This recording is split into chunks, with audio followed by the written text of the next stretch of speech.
Bonjour tout le monde. Bienvenue dans une nouvelle vidéo sur l'histoire du Parti communiste français et aujourd'hui nous allons étudier une nouvelle période, celle allant de 1958, début de la 5e République, jusqu'au début des années 70, le moment où se forme l'Union de la gauche et qui est une nouvelle rupture dans l'histoire du PCF, puisque c'est à la fois une période où le PCF rentre dans une logique durable d'union avec le Parti socialiste, avec des moments plus ou moins tendus, des moments plus ou moins proches, mais c'est également le moment où le Parti socialiste, héritier de la SFIO, va dépasser le Parti communiste français, ce qui n'est plus arrivé depuis la Libération. Et domination qui va se perpétuer au moins jusqu'en 2017. C'est une période qui n'est pas simple pour le PCF. Il faut voir que le PCF s'est opposé au retour de pouvoir de De Gaulle. Déjà, il y a eu la période où il y a eu le risque de coup d'état militaire avant la mise en place de la 5e République, où le PCF était contre, puis le PCF était contre le retour de Gaulle, l'accusant d'autoritarisme, de militarisme, et même parfois d'être fasciste. Ce qui est quand même un peu exagéré. On peut parler d'un bonapartisme républicain d'un De Gaulle, mais de fascisme, faut pas abuser. Mais il faut voir qu'en effet que le présidentialisme de Gaulle était perçu par une grande partie de la classe politique française, héritière de la 3e République, comme quelque chose d'anti-républicain. Rappelons le bonapartisme, comme je vous le dis, on sait, il y a quand même pas mal de liens entre bonapartisme et gaullisme. Cependant, toutes ces forces opposées au retour de Gaulle et à la nouvelle constitution de la 5e République vont connaître un échec. Puisque lors du référendum de 1958, le PCF va s'engager fortement pour le non, mais qui ne va totaliser que 20% des voix. De plus, aux législatives suivantes, il ne va réaliser que 19% des voix, contre 26% en 1956, donc une perte de 7%. Une partie de l'électorat qui votait pour l'aspect parti de la résistance est allée vers De Gaulle, et puis De Gaulle a ramené globalement des électeurs un peu de tous les bords, plus des abstentionnistes, donc globalement tout ça a fait baisser le Parti communiste français. De plus, le mode de scrutin majoritaire, dans un contexte de large victoire de la droite, et d'un PCF isolé des autres forces de gauche, ne lui a pas du tout profité pour gagner des députés, et il n'obtient ainsi seulement que 10 députés, ce qui est le plus bas nombre de députés qu'il a obtenu, excepté entre 2012 et 2017, où le PCF avait 7 députés. Il ne peut donc même pas disposer d'un groupe, par exemple de 2012, où il avait pu en constituer un grâce aux autres forces du front de gauche. Donc on est un PCF très affaibli, isolé, minoritaire. Il va cependant un peu mieux résister aux municipales de 1959, montrant là l'existence de la résistance du communisme municipal, et aux législatives de 1962, le PCF regagne une partie de sa base avec 21,9% des voix, mais sans jamais retrouver ses sommets de la 4e République. La baisse électorale va également raviver la crise interne et les critiques vis-à-vis du stalinisme, qui n'est pas totalement parti au sein du PCF à ce moment-là, et globalement on appelle la direction du PCF à se remettre en question. On a également une crise au sein de l'UEC, Union des étudiants communistes et des jeunesses communistes, avec des crises internes notamment avec les tendances trotskistes et maoïstes par la suite, et on a notamment du coup l'opposition entre la direction et Alain Krivine, qui va fonder par la suite, du coup, le Front communiste, enfin, participer à la création de la Ligue communiste, puis du Front communiste révolutionnaire, qui deviendra la LCR, puis le NPA par la suite. Donc là, je vous invite à aller voir nos vidéos sur l'histoire des trotskistes. On a également un début de tournant de la stratégie du PCF. L'isolement qui avait duré globalement de 47 à cette période-là, avec certes l'appareil, comme on l'a vu dans la vidéo précédente, il y a des moments de plus de rapprochement avec la SFIO, mais là, en 62, il y a un nouveau rapprochement avec la CFIO qui s'entame. Il y a un accord de désistement aux législatives, ce qui fait que, alors, au premier tour, les deux partis se présentent séparément. Par contre, au second tour, on se désiste pour le candidat le mieux placé pour lui permettre d'espérer être élu. Ainsi, le PCF a gagné seulement 2 points et quelques aux élections législatives. Cependant, il passe de 10 à 41 députés et peut reconstituer un groupe parlementaire. Les discussions vont se poursuivre et aboutiront en 1965 à la candidature commune de Mitterrand, qui est alors un quelqu'un de hors parti, ni à la SFIO ni au PCF. De plus, le PCF étant de son côté méfiant à l'élection présidentielle au suffrage universel, qui, comme je vous le dis, ça rappelle le triste précédent de 1848. Et de plus, ayant perdu Maurice Thorez l'année précédente, il n'a plus vraiment de leader naturel. Il décide donc de ne pas présenter de candidat directement issu de ses rangs aux élections présidentielles. Et comme en plus, lors du congrès de 1964, le PCF avait adopté l'idée de relancer une union de la gauche, afin de créer une alternative à De Gaulle, l'union présidentielle se forme, même si elle aura du mal à se concrétiser sur la durée. Le PCF et les SFIO se contentant en fait d'être d'accord pour être dans l'opposition, mais n'arrivant pas encore à élaborer un projet commun. On a des unions qui sont quand même dans les luttes, notamment la question algérienne, où il y a une manifestation qui réunit non seulement les communistes, mais également les syndicats et le Parti socialiste unifié, qui est donc un petit parti socialiste à la gauche de la SFIO, qui va d'ailleurs se solder du coup par une violente répression à Charonne, avec 9 manifestants qui seront morts, dont 8 communistes. À ces 8 victimes, Paris a fait les funérailles les plus éloquentes. De la Bourse du Travail où les cercueils avaient été exposés et avaient reçu un premier hommage, jusqu'au cimetière du Père-Lachaise, une foule immense dont le nombre peut s'évaluer à plusieurs centaines de milliers de personnes a suivi le cortège. Cortège silencieux seulement ponctué des accents d'une marche funèbre et dont nul cri, nul incident n'a troublé le déroulement.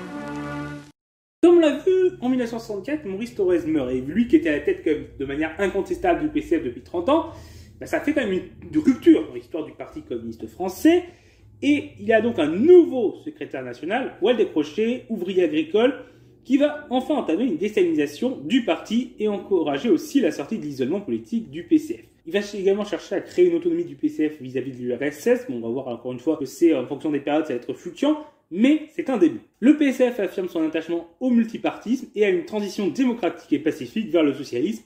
Ça s'est affirmé lors du 17e congrès du parti. Aux législatives de 1967, le PCF et la SFIO progressent tous les deux, maintiennent des accords de désistement mutuel, et le PCF, avec 22,4% des voix, obtient 71 députés.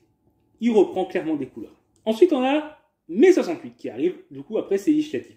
Alors, bon, raconter les événements de mai 68 mériterait une vidéo à part entière, donc on va juste évoquer rapidement la position du PCF durant ces mouvements. Clairement, mai 68 voit arriver de nouveaux acteurs sur le terrain contestataire, que jusqu'à là, la CGT et le PCF dominaient globalement. Alors certes, pendant la période de participation du PCF au gouvernement, les anarchistes et les trotskistes avaient réussi à un peu s'imposer, notamment avec la grève à Renault-Billancourt, mais du fait du retour du PCF dans l'opposition, celui-ci avait réussi à se réimposer dans le domaine des luttes. Cette fois, en effet, on a les trotskistes, les maoïstes qui ont émergé dans les années 60. Donc les maoïstes, c'est un courant qui a émergé dans les années 60, c'est issu de membres du PCF qui ont rompu avec le PCF dans un contexte de tension sino-soviétique.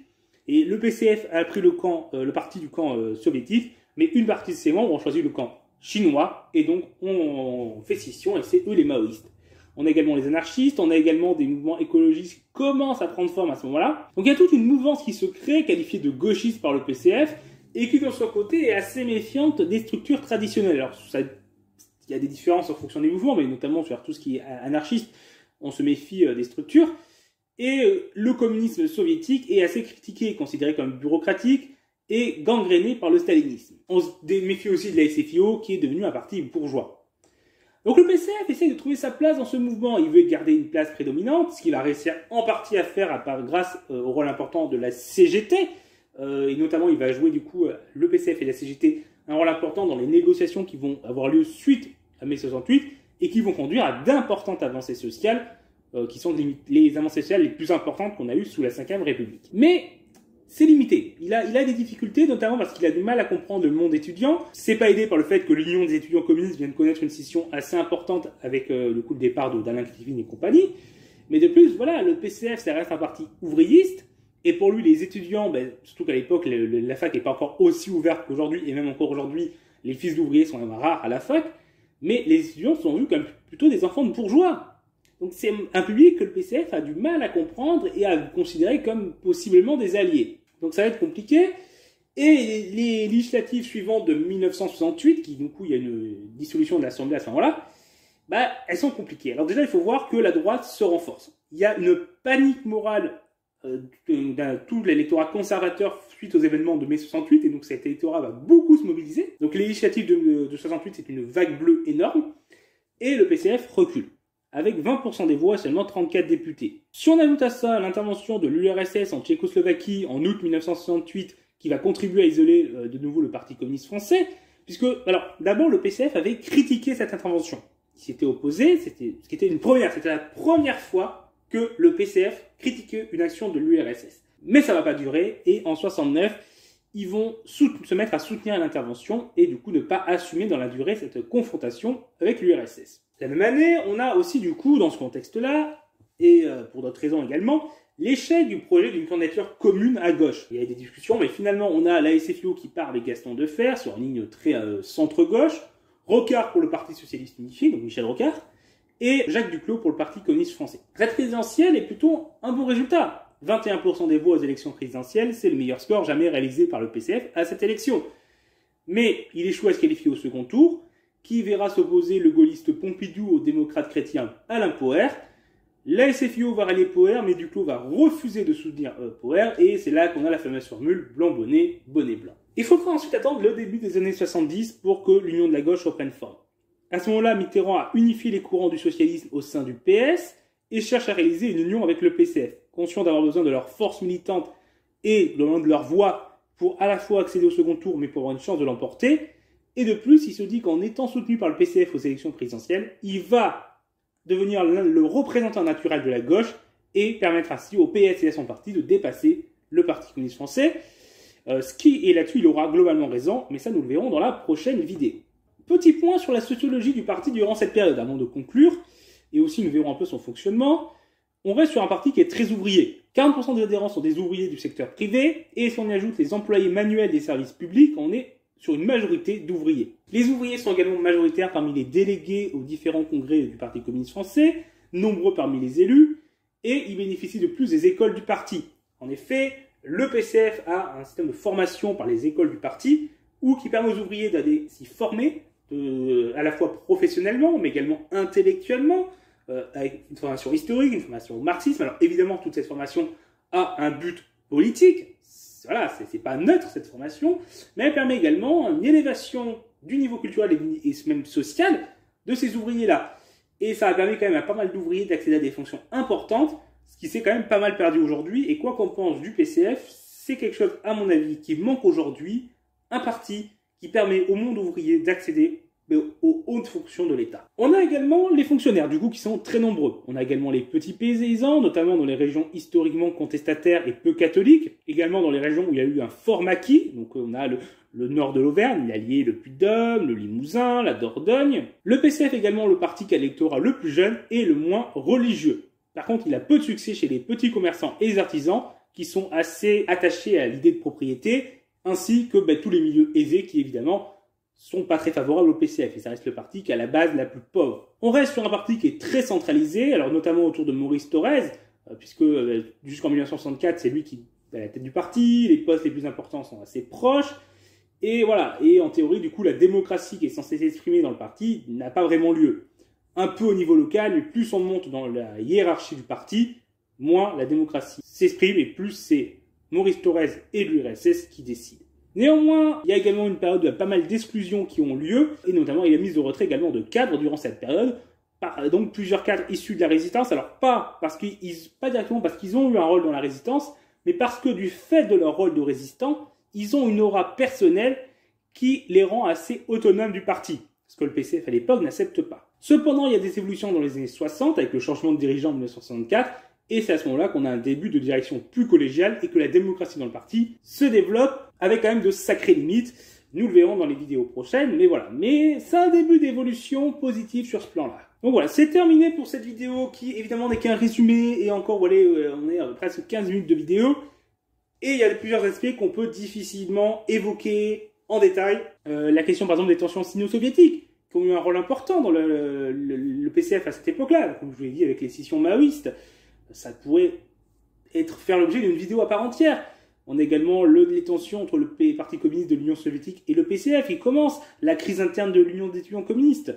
Autant de questions que nous n'avons pu que survoler dans cette vidéo, parce que c'est une histoire complexe, et peut-être que nous y reviendrons à l'occasion sur des points de détail. Mais j'espère que cela vous a intéressé. Si c'est le cas, n'hésitez pas à partager la vidéo, à mettre un pouce bleu, à commenter également pour dire ce que vous en avez pensé, et à vous abonner pour ne pas rater nos prochaines vidéos. Au revoir tout le monde!